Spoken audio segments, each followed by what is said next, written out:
How to change date and time on Android phone. So hello guys and welcome back to today's video.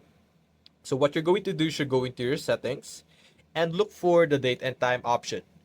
For me, it's under system settings in my additional settings, as you can see.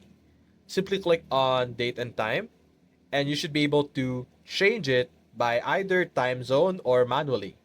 So for example, I could disable this set time automatically and I could just select any date that I want, for example, February 12th.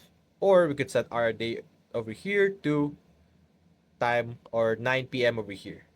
So if we refresh or restart our device, it should automatically have this as our date and time. As you can see, my time over here on the top left have just been adjusted. So simply have that. So I'm going to turn this back. You could also do the same thing by selecting a specific time zone that you want. So for example, let's go with a different country over here. Let's say Belgium. And the Belgium has a different time zone. As you can see, my time on the top left has changed as well. So that's basically how you are able to change your date and time on your Android phone.